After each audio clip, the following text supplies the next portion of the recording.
All right, hello and good morning, everyone.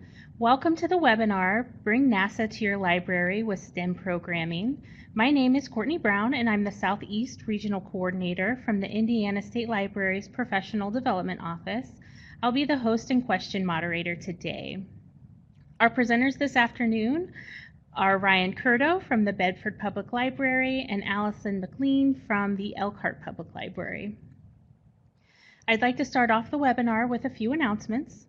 To register for other webinars or trainings available from the Professional Development Office, please see the Indiana State Library's events calendar, which can be found on our website at www.in.gov/library. For a full list of our current in-person training menu, please see our continuing education website. The Indiana State Library has many ways we try to stay connected to library staff across the state. For weekly updates on upcoming trainings and to learn more about what's happening in libraries across the state, please subscribe to our weekly e-newsletter, The Wednesday Word. We also offer a blog which provides information about the Indiana State Collection, interview spotlights on library staff from across the state, and information about upcoming events at the Indiana State Library. If you have a question, just type it in the chat box on the upper left side of the screen. I'll be watching and I'll get your question to Ryan and Allison as soon as there's a good opportunity. And there should be some time in between, kind of halfway through the session and also towards the end for questions. This session is about an hour, so you'll get one LEU for today. After the presentation is ended, please stay logged in to download your LEU.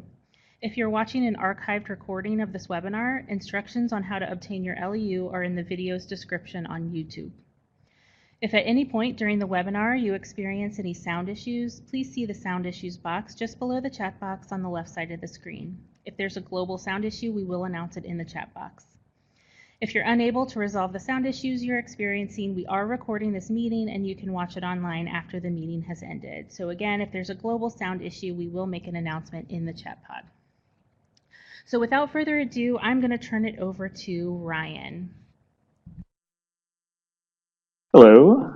So I'm Ryan Curto from Bedford Public Library, and I just wanted to kind of talk to you guys about, kind of share our experiences with doing NASA programming, share some of our more successful programs, and then kind of talk about our process of forming these programs.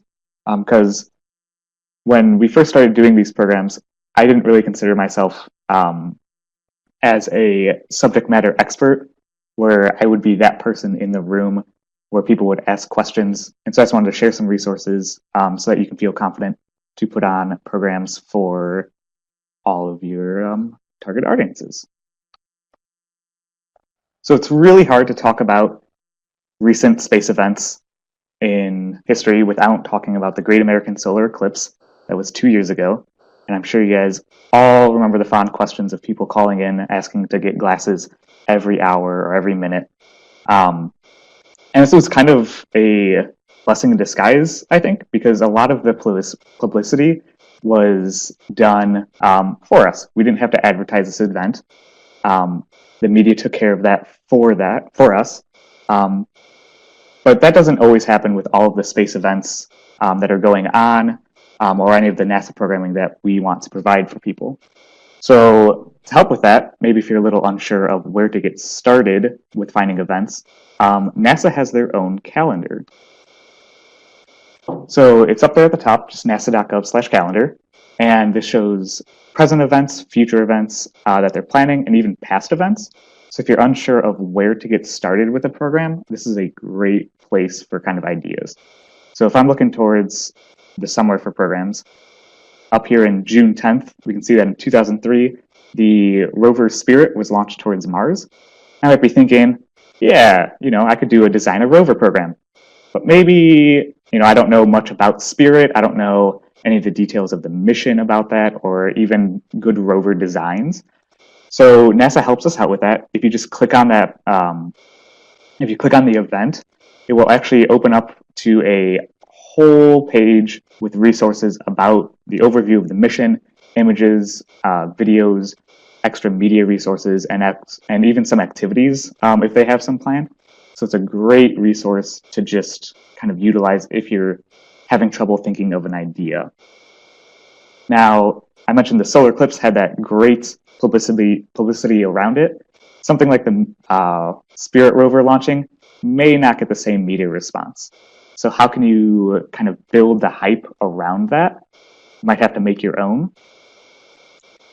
And so what we've kind of taken the approach to doing is if there's a event that we deem, very important, like a rover launch towards Mars, we will actually set up 2 events around that. One kind of prior to the event to build hype and kind of get some initial information out there.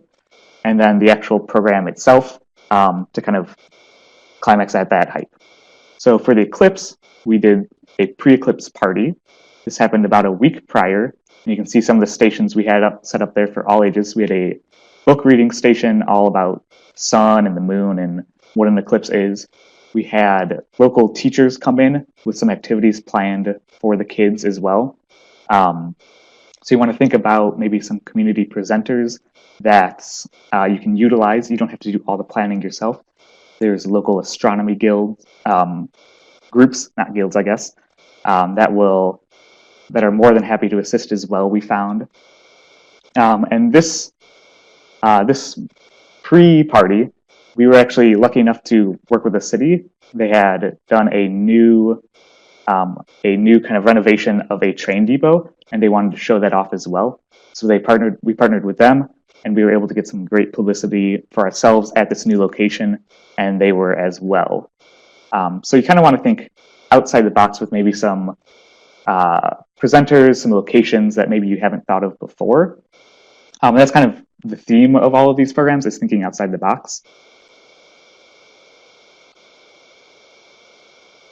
One of the other community partners that we were able to utilize was there's a fabulous little in-town bakery that if you just mention that you're going to have these cookies there, people will come swarming no matter what, just for the cookies. So we utilized that. We ordered about 200 cookies from this bakery, and we decided that we can make some cookies with that. And you'll see them over there on the right. And if you're interested in this activity, can be found at the clearinghouse, the StarNet clearinghouse, which you'll see that link for there. This was fabulous. So you start with the cookie as the base, because it's delicious. You have frosting in order to make or have all the sprinkles and M&Ms stick to it, and also because it's delicious. And then each thing that you add to it represents something else on the sun.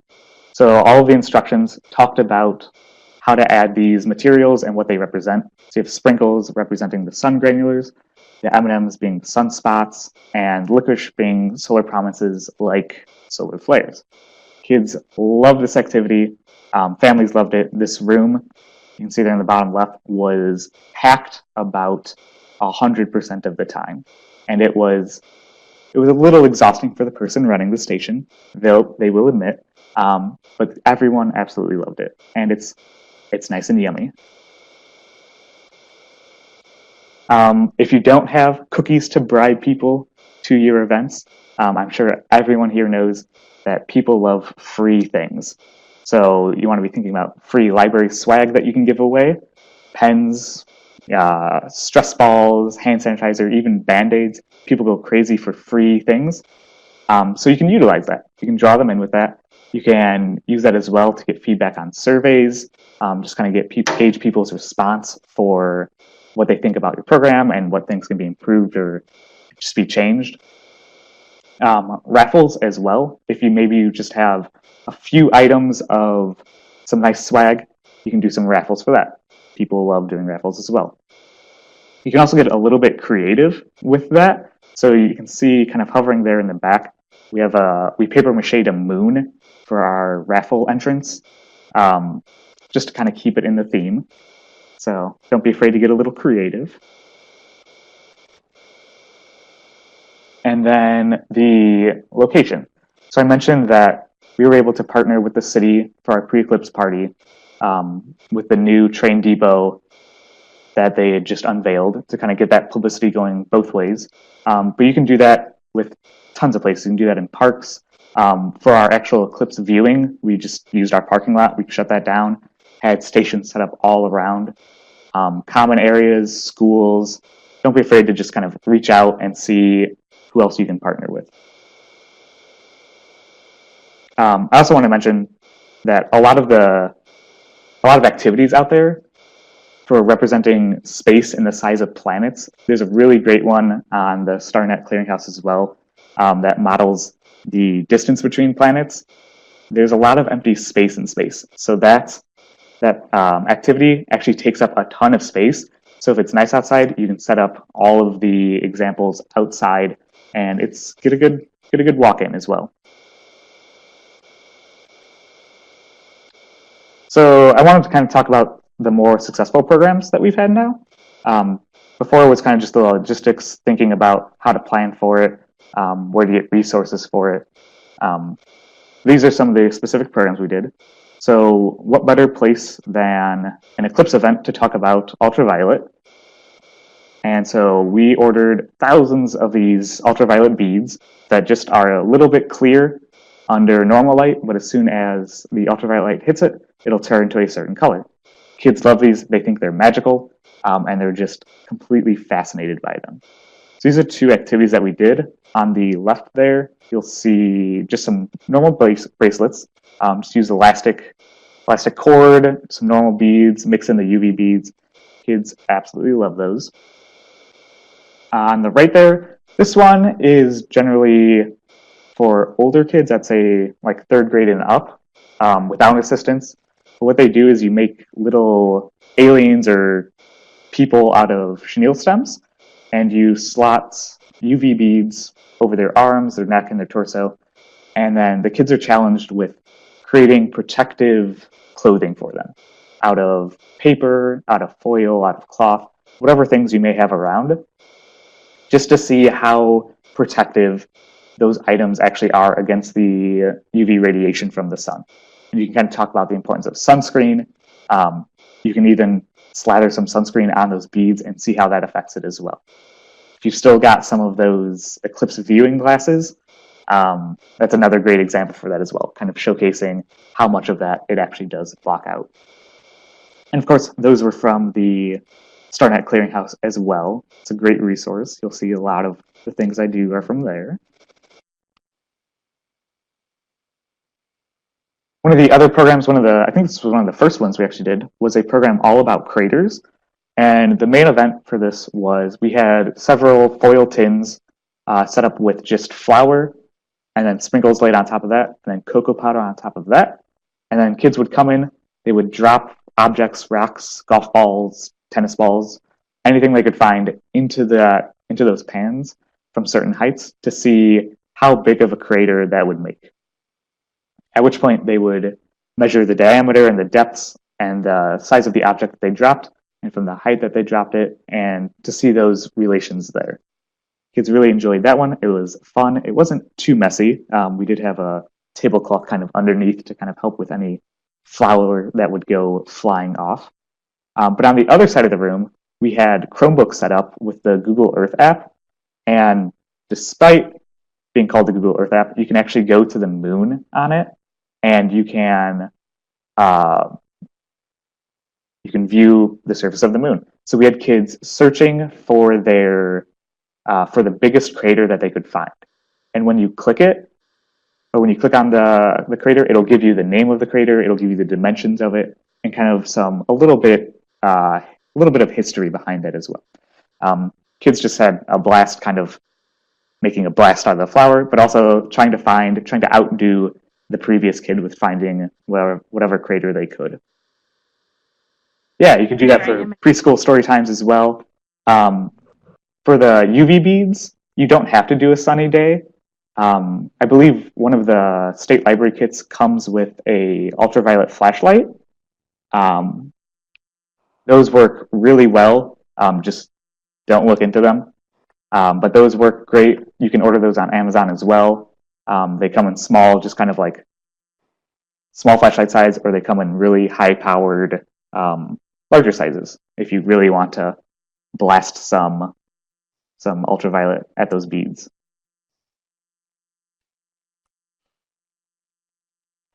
We also are lucky enough to have some virtual reality sets, which have been very successful in all of the programming that we do. But there's several space-themed ones that are very fun to do and very insightful to what it would be like in space. One of those is Earthlight Spacewalk. And you start in the space station, and you learn how to move around without using gravity. So you have to use your hands to kind of pull you around and interact with objects that way. And then eventually a hatch will open beneath you, and you'll go out on a spacewalk. And you'll have to fix some broken cords, I believe, on the outside of the space station. And you can view Earth from there. You can view the space station, and it's a really nice, I'm not going to say a relaxing experience, but it's very interesting just to try to figure out how to move without just walking. The other one that we've done is Titans of Space. And this is kind of the opposite. Earthlight Spacewalk is very interactive.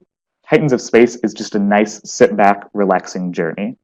It takes you by all of the planets in the solar system, some of their moons, and it shows you them up close. You do a flyby of them.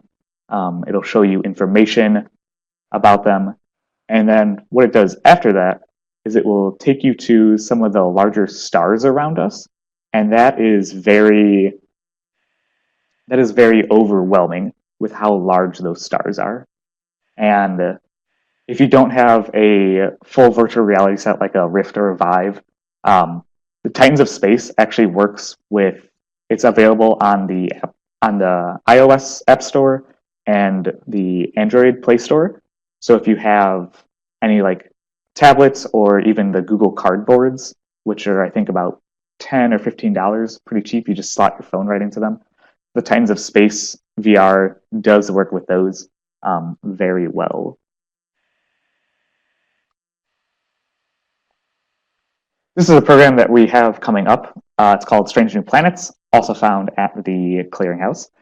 And what it is it takes kids through the 5 stages of space exploration. So before the program, you make your own planets out of basically anything that you can throw on them to make them look really weird. So we have buttons, we have pom-poms, we have paint, we have feathers, we have decals and little like tin pieces, anything you can put on there that'll just excite the kids. And then they walk through the 5 stages of space exploration. So what does the planet look like from Earth? What does it look like from space? What would it be like to send a flyby space probe? And then the kids will walk by and see what they can observe. Maybe they'll see some new things.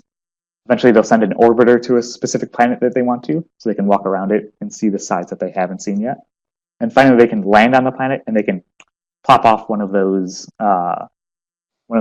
features that they find so interesting. And all while they're doing this, they're reporting back to the rest of their teammates back at Mission Control, and Mission Control has to kind of compile what their observer is seeing and kind of make their own depiction of the planet.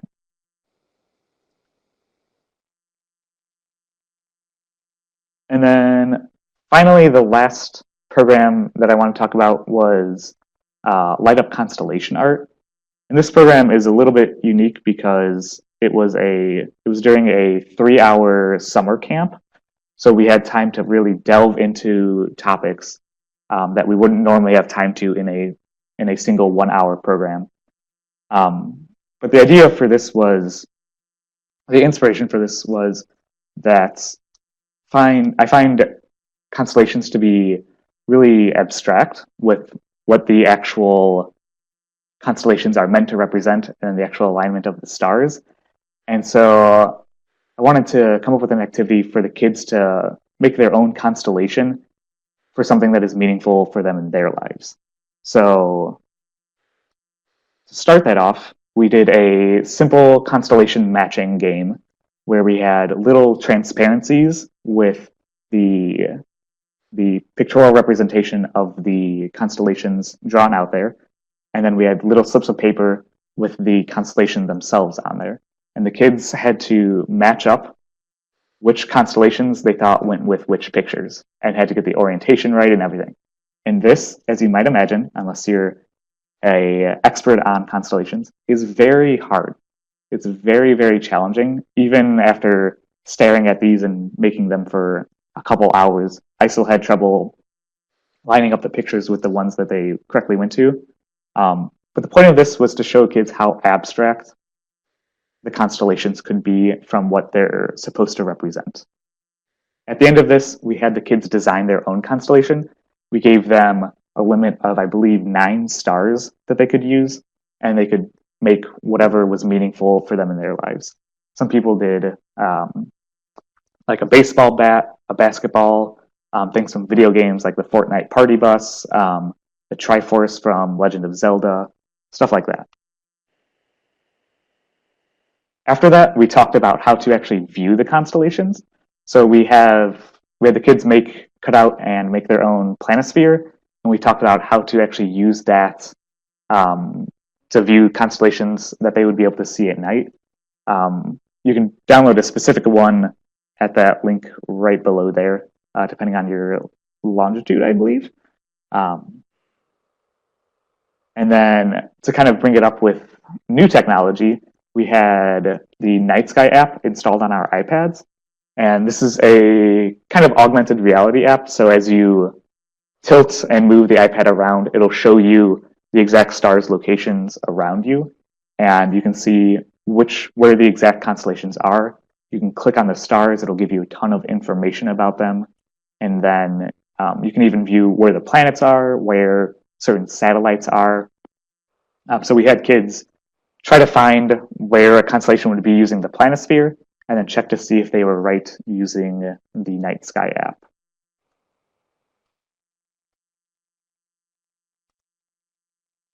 Next, you can, of course, tie these into as many other concepts as you like. So in order to make their lights or their constellation actually light up, we talked about circuits, and we had each kid manually wire up their own LEDs, which was extreme fun. It was a little challenging because we were just using tape. We weren't actually soldering anything. I would recommend soldering over taping. Taping creates kind of loose connections. But every kid was able to get all 9 of their lights lit up. And then we were able to poke those through the foam board. And then afterwards, they were able to decorate them with paint, kind of highlighting their actual pictorial representation of what it's supposed to be. And whoops, clicked too many times. These are some of the final results. You can see one child is being blinded by the LEDs. They are a little bright if you look directly into them, but with the lights off, they're pretty good. So you can see what they've made. These were just the ones that felt okay showing off their creations, but they had a blast. I still had some kids asking a couple months later, when are we going to do the light up constellation art again? I will say it did take a lot of pre-planning. All of those wires we had to strip and cut manually before the program because we didn't want the kids to have to go through that process of having to strip the wires. If you kind of like this idea and you don't want to go through the whole wiring up process and cutting and stripping the wires, Amazon has, I believe they're called fairy lights. They're just really small strips of LEDs that you can cut at any point. And then you can just poke those through the foam board where they want their stars to be. So you don't have to do all the wiring yourself if you don't enjoy that type of thing, and still get kind of the same effect.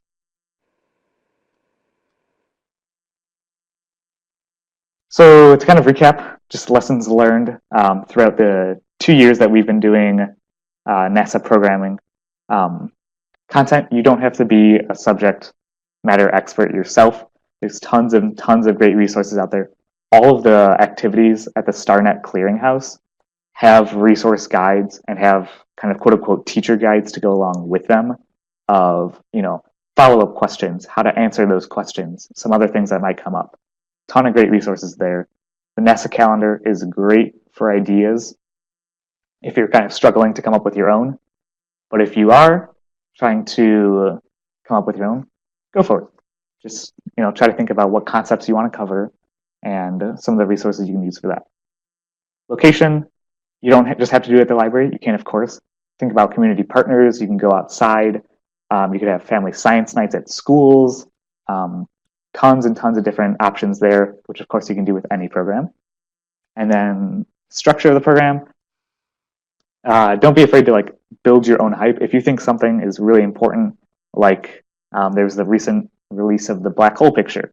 You could do a whole, you could talk for many hours about what that picture kind of represents. You can build up that own hype yourself with multiple events around the same topic. And then as far as the structure of those events, you can have stations, you could have just a single activity like the crater one. You can have passive programs. I didn't mention this here, but we had a green screen set up on just our children's and teens floor where people would come up and take selfies on the moon. That was really cool and kind of not as intensive as a full out program. So yeah, if you guys have any other questions, feel free to just ask them in chat. And oh, I've not heard of Cyber Guys before. I will write that down right now. Thanks, Ryan. If you guys have any questions for Ryan, be sure to put those in the chat box now. Just to mention this great comment, you could probably get Wire that's pre-done at cyberguys.com, so that might be a good resource for starting some STEM programming at your library. We'll just wait a couple more seconds. I don't see anybody typing. If you do have a question, type it in the box there. And as we're waiting, just a reminder, after the presentation, be sure to stay logged in for your LEU. You'll be able to download that after the presentation is over. I do see someone typing here.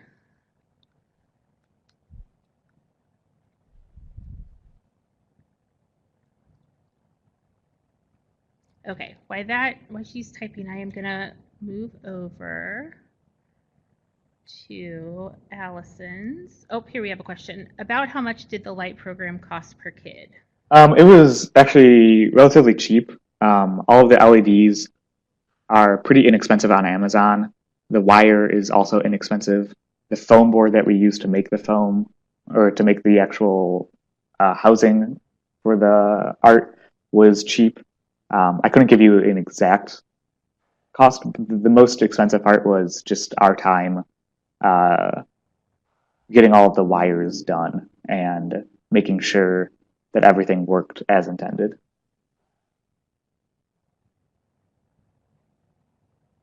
All right, thanks, Ryan. Okay, I'm going to turn it over to Allison. If you have any questions, just keep typing them there in the chat box, and then I will let Allison do her presentation. Good morning, everyone. I'm Allison McLean from the Elkhart Public Library, and we're up here in northern Indiana. We're a mid-sized library with 4 branches, and I'm excited to share with you our experience with NASA programming and the NASA MyLibrary project.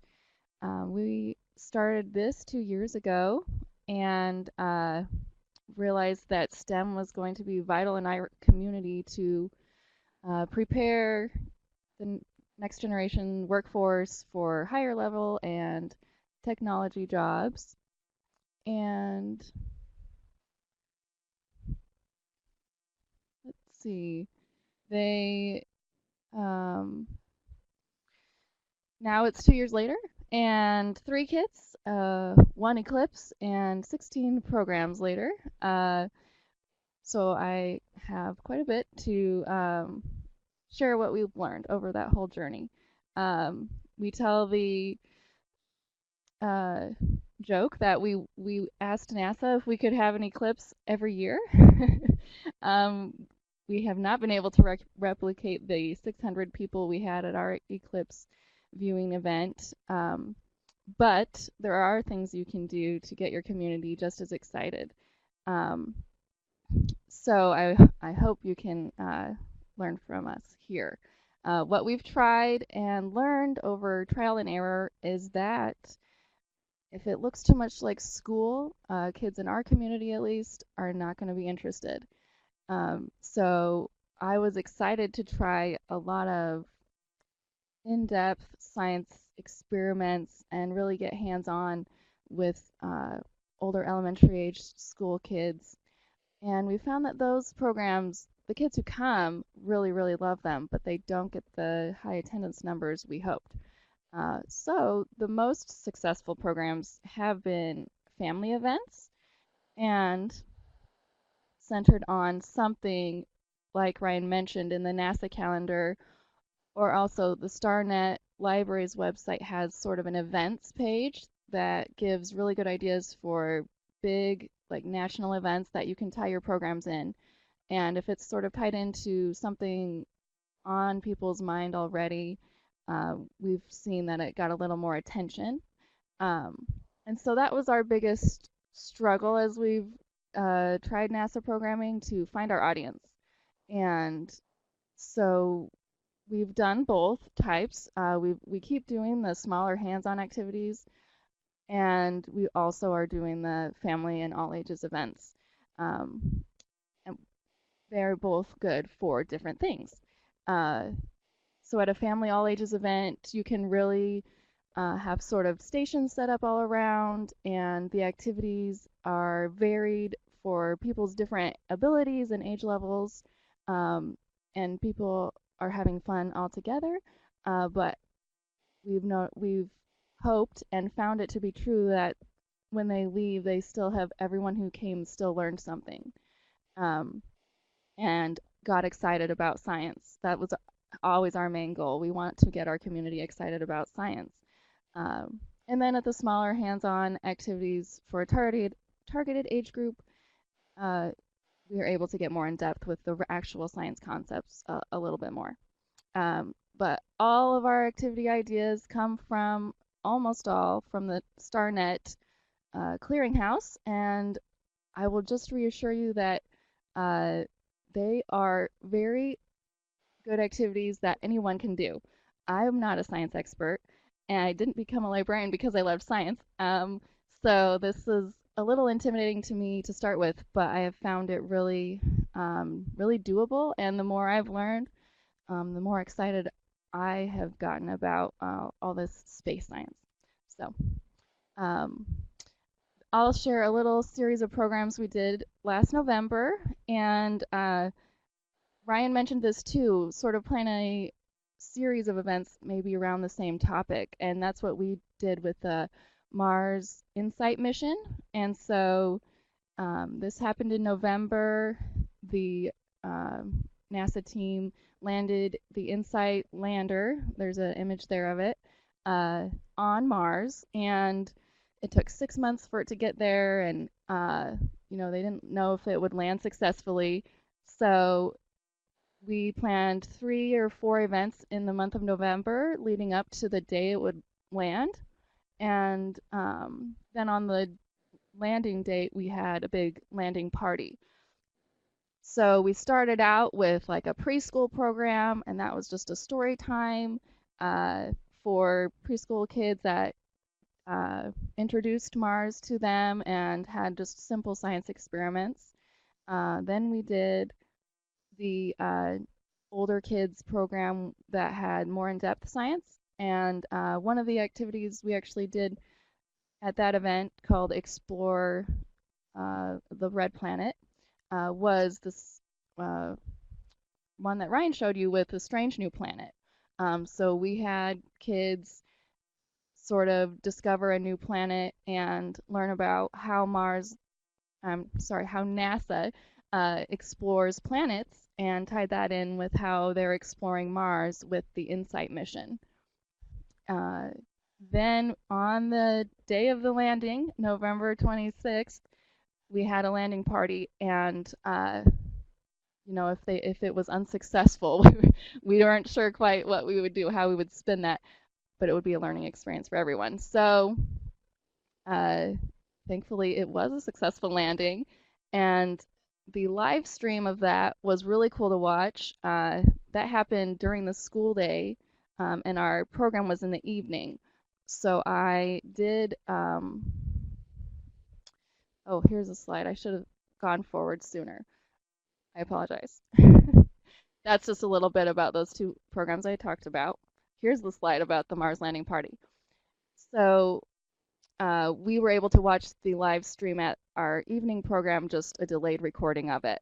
But it was fun to see people at MyLibrary sort of catch the excitement of the team at the Jet Propulsion Laboratory as they successfully made touchdown on Mars. So it was a really fun event, and we had activities set up around the room for all types of different things. We had that green screen, take a selfie on Mars. We had a really cool game on the StarNet Clearinghouse. I forget what it's called now, but it's a game where they uh, sort of roll the dice and are trying to build a successful mission to Mars, and there are different scenarios based on the number of dice that they roll.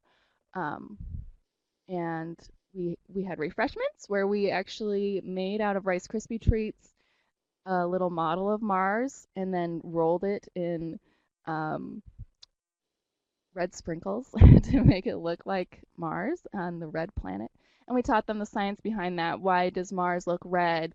And what is the science around the different things? And then we tied it in with the art project. And this is called Art and the Cosmic Connection, also on the StarNet Clearinghouse. And we took pictures of the surface of Mars and gave them some art pastels and had them sort of recreate in an artistic interpretation what they saw in the picture. And that was really a lot of fun. So this was a really fun series of events that we held, all trying to build excitement around this Mars lander. And we saw that it really worked. The sort of different targeted smaller programs for a certain audience, and then build that up to sort of a bigger event for families. And so we're trying to continue that model as we look ahead to what other missions NASA has planned and what other sort of events are on the horizon. Allison, I have a question that's come in. Do Okay. you do family events in the evenings or weekends or during the day? What works for you guys? Yeah, that is a good question. And this particular one we had in the evening. And thinking back, I think almost all of our family events are evening programs. And so we are only open in the evening 2 days a week, and that can be hard to schedule and have extra staff stay in the evening and things like that. But we found that it's worth it to do it. And families will come out on a weeknight evening for something like this. Thanks. Were there any other questions before I go on? I don't think there's anything else in the chat box. Thanks. Okay.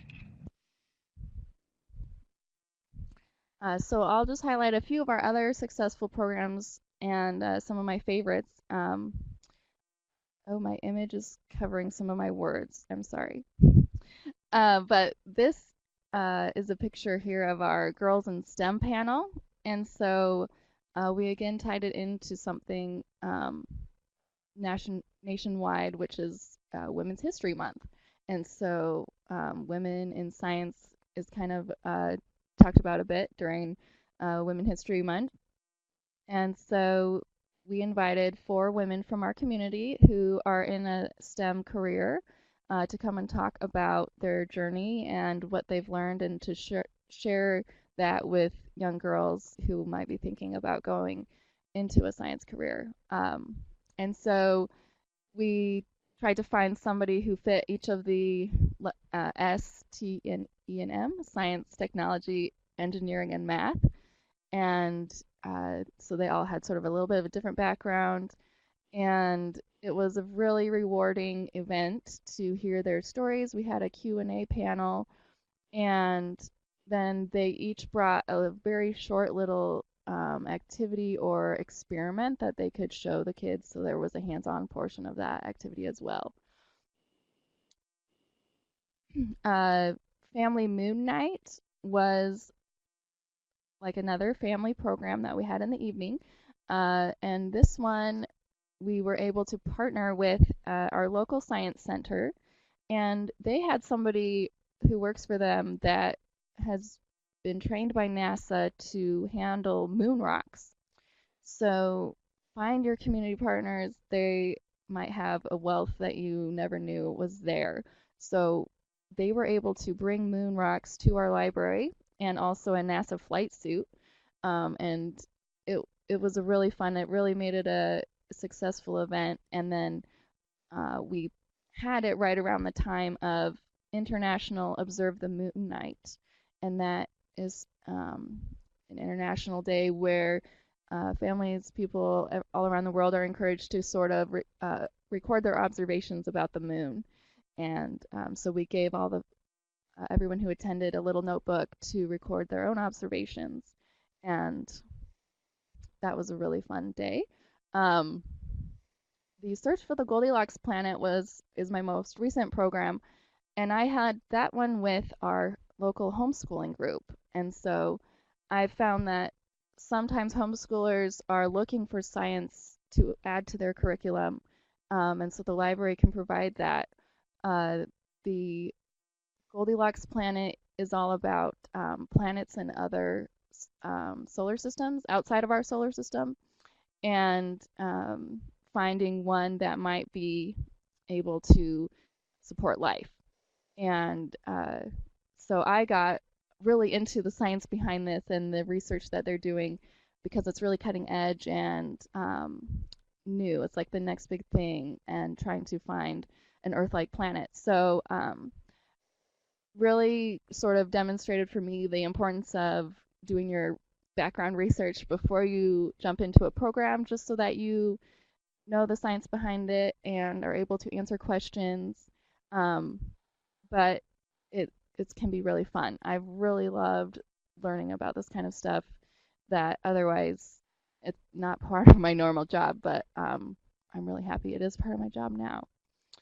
Um, and finally, the last one should say disaster engineering. And this one was also edible, so that brings people in a little bit when they know they can sort of destroy something and then eat it afterwards. And we had sort of edible materials that they could build and try to make a structure that would withstand an earthquake. And I made a little earthquake simulator just out of tennis balls and cardboard. You shake it and see if your structure will stand. And so, you know, anytime you can bring food into something, people will come. Um, so some of my biggest advice or what I've learned along the way is to share the wealth, and this goes both ways. If you've learned a bit about how to uh, hold a science or NASA program, share that with other staff in your system or nearby libraries. I held a staff training for our branch staff and our extension services so that they could also replicate these programs at their locations and outside the library. And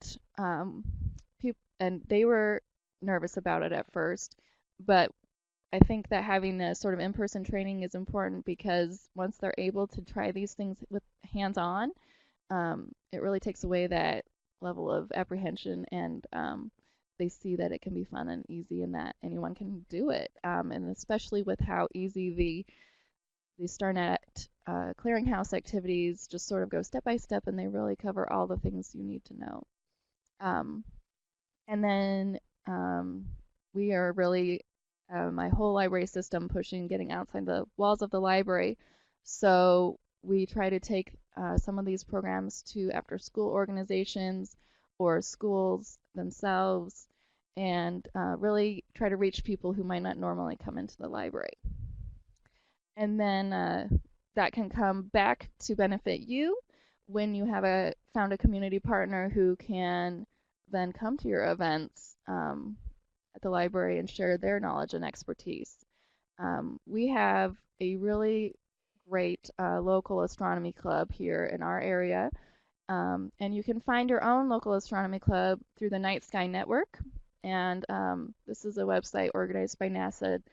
It's sort of just a directory of local astronomy clubs, and you can find your nearest one. And they are amateurs who are just very, very passionate about stargazing and just everything astronomy.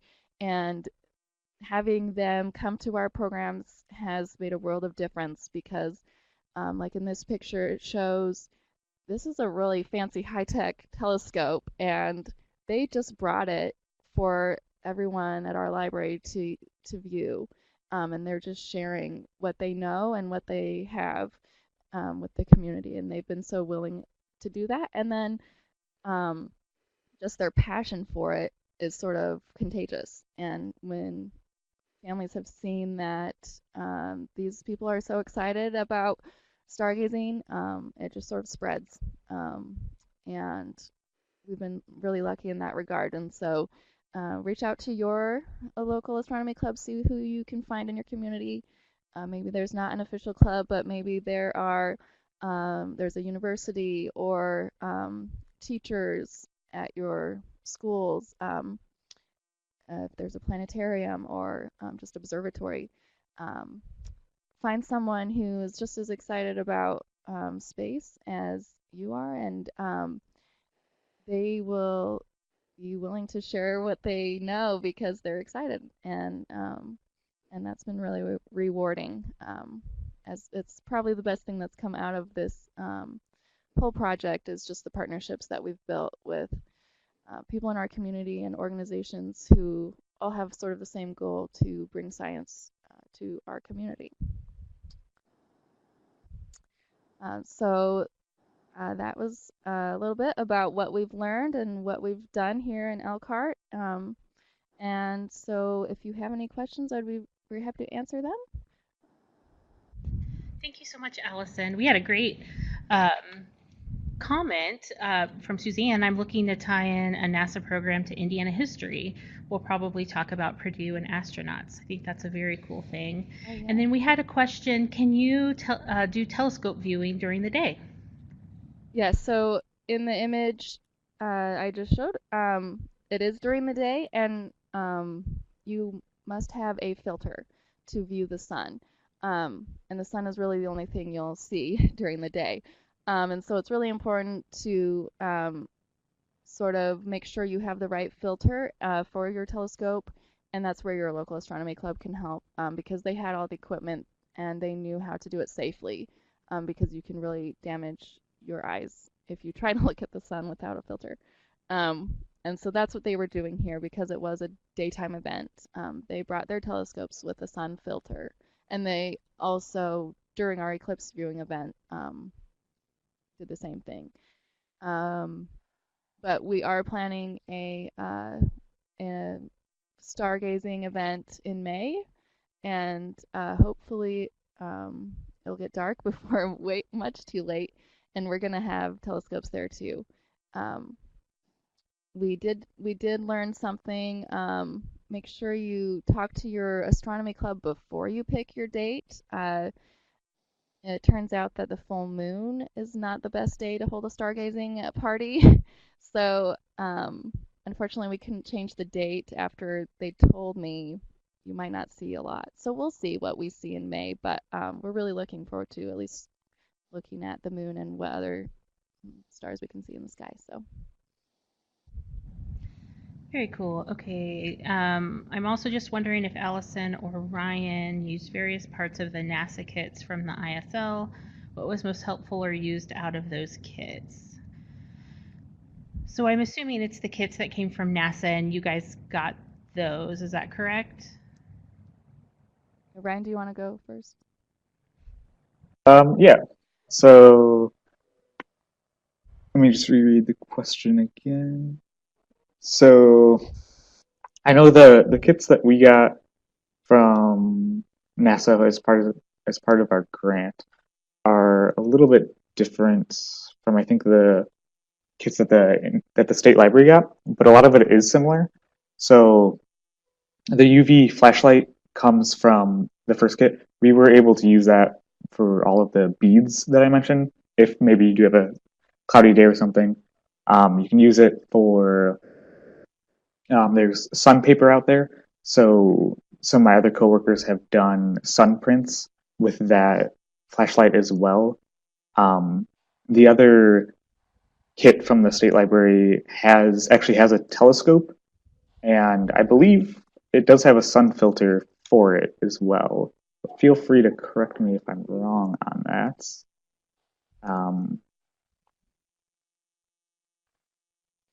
Yeah, and I also admit I'm not as familiar with the state library kits because we got these ones separately, but I think they're similar. And some of the equipment is just things that I would not have thought of or known how to purchase. So there's one, and I think the first kit has a um, like I don't even remember what it's called. So, but it's a detector that will tell you like the heat that's coming off of an object. And that was really fun to use in some of our sun programs where we were learning about how the different objects absorb heat differently. And so they there were binoculars and um, just sort of equipment that I would not have known where to find or what to even look for. So yeah, they have been really valuable, and I think almost every program we've done included at least one thing from one of our kits. So Yeah, and I'll kind of follow up on that as well. I've got the list of what they include. The first kit also includes the sun oculars, which are just normal binoculars that have the solar filter on them. So, you can do a whole program around ultraviolet radiation with the flashlight, and then the sun oculars where the kids can actually go out and view the sun as well. Um, the second kit includes the planispheres that I used for um, my light up constellation art. So I do a program with that as well. They also include, like Elson was saying, the binoculars, the infrared thermometers, um, which are really great for just kind of expanding your senses, as I believe the kit is called. Be a NASA detective. So just finding out different tools that astronomers and scientists use for data gathering.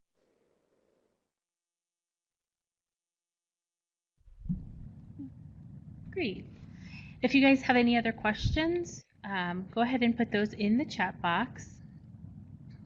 I see some typing, but while we're waiting, I am going to move over to the LEU pod. You can download your LEU. It's there in the file share, that top box. About 3 down is the NASA webinar. No, I'm sorry. The top one there is the LEU, and then the 2 below that are the slides from today's presentations. You just need to highlight the document you'd like and click download file. If you have any issues getting your LEU, I'll put my email address in the chat box. Just send me an email and I'll get you straightened out there. If you have any other questions, feel free to put those in the chat box. We'll hang out here for a few more minutes and answer anything that comes in.